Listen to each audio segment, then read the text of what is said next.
प्रेम से बोलिए श्री लक्ष्मी नारायण भगवान की जय। हरे कृष्णा। आज चैत्र मास के कृष्ण पक्ष की एकादशी है और इस एकादशी को पाप मोचनी एकादशी के नाम से जाना जाता है। प्रिय श्रोताओं, आज मैं आपको सुना रही हूँ पाप मोचनी एकादशी की बड़ी ही पावन और दुर्लभ कथा। इन सभी कथाओं को सुनने से मनुष्य के सभी पाप और संकट नष्ट हो जाते हैं और सारी मनोकामनाएं पूर्ण हो जाती हैं। तो आप सभी अब बड़ी ही श्रद्धा और प्रसन्न मन से इन कथाओं को पूरा अवश्य सुनिएगा। धर्मराज युधिष्ठिर बोले, हे भगवान, मैंने फागुन मास के शुक्ल पक्ष की एकादशी का महत्व सुना। अब आप चैत्र मास के कृष्ण पक्ष की एकादशी के बारे में बतलाइए। इस एकादशी का नाम और इसमें कौन से देवता की पूजा की जाती है तथा इसकी विधि क्या है, सो सब विस्तार पूर्वक कहिए। श्री कृष्ण भगवान बोले, हे राजन, एक समय मध्यांतर में लोमस ऋषि से ऐसा ही प्रश्न पूछा था। तब लोमस ऋषि ने उत्तर दिया था कि हे राजन, चैत्र माह के कृष्ण पक्ष की एकादशी का नाम पाप मोचनी है। इसके व्रत के प्रभाव से मनुष्य के अनेक पाप नष्ट हो जाते हैं। इसकी कथा इस प्रकार है। प्राचीन समय में चैत्ररथ वन में अप्सराएं निवास करती थी। वहाँ हर समय बसंत रहता था। उस वन में एक मेधावी नामक मुनि तपस्या करते थे। वे शिव भक्त थे। एक दिन मंजू घोष नामक एक अप्सरा उनको मोहित करने के लिए सितार बजाकर मधुर मधुर गाने गाने लगी। उस समय शिव के शत्रु अनंत कामदेव भी शिव भक्त मेधावी मुनि को जीतने के लिए तैयार हुए।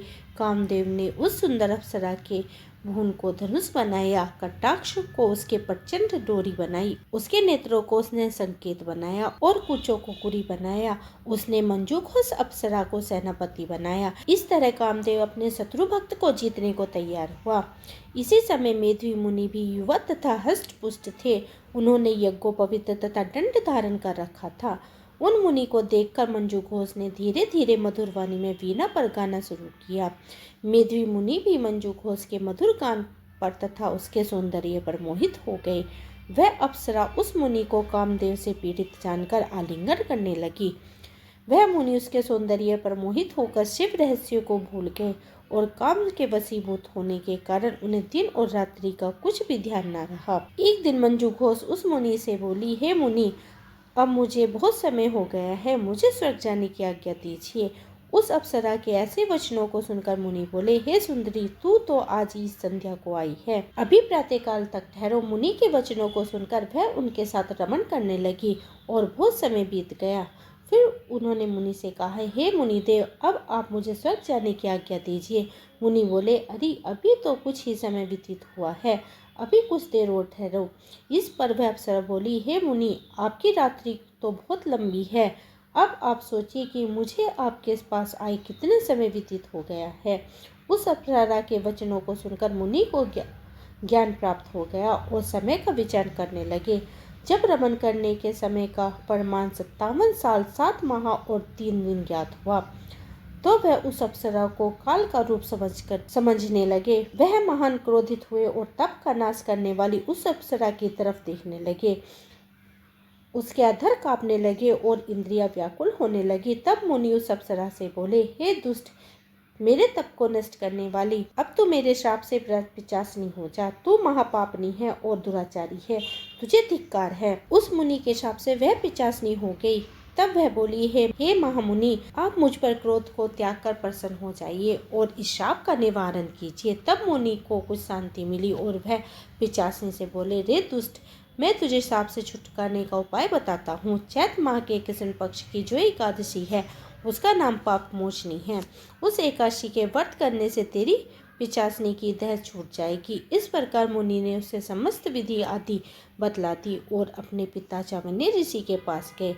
चमन्य ऋषि अपने पुत्र को देखकर बोले, रे पुत्र, तूने यह क्या किया? तेरा समस्त तप नष्ट हो गया है। मेधावी बोला, हे पिताजी, मैंने बहुत बड़ा पाप किया है, आप उसे छूटने का कोई उपाय बतलाइए। चमन्य ऋषि बोले, हे तात, तुम चैत्र माह के कृष्ण पक्ष की पाप मोचनी एकादशी का व्रत विधि पूर्वक तथा भक्ति पूर्वक करो। इन वचनों को सुनकर मेधावी ऋषि ने पाप मोचनी एकादशी का विधि पूर्वक उपवास किया, जिसके प्रभाव से उसके समस्त पाप नष्ट हो गए।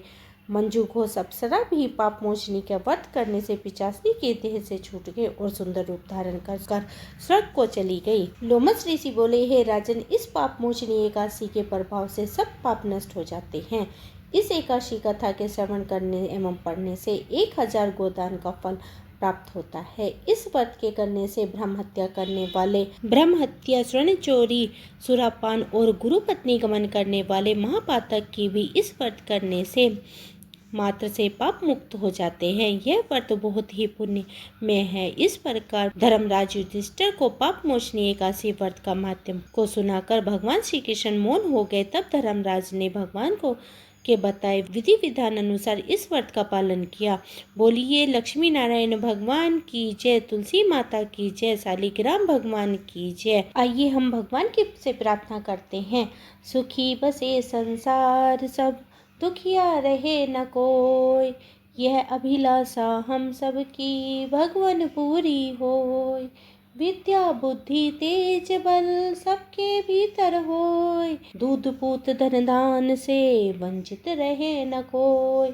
आपकी कृपा से प्रभु मन होवे भरपूर, राग द्वेष से चित्त मेरा भागे को सो दूर। मिले भरोसा आपका मुझे सदा जगदीश, आशा तेरे नाम की बनी रहे मम मीस। पाप से हमें बचाइए करके दया दया, अपना भक्त बनाइए सबको करो निहाल। दिल में दया उदारता, मन में प्रेम अपार, हृदय में धैर्य वीरता दो मेरे सरकार। हाथ जोड़ विनती करूं सुनिए कृपा निधान, साधु संत को सुख दीजियो दया धर्म का दान, दीजियो दया धर्म का दान।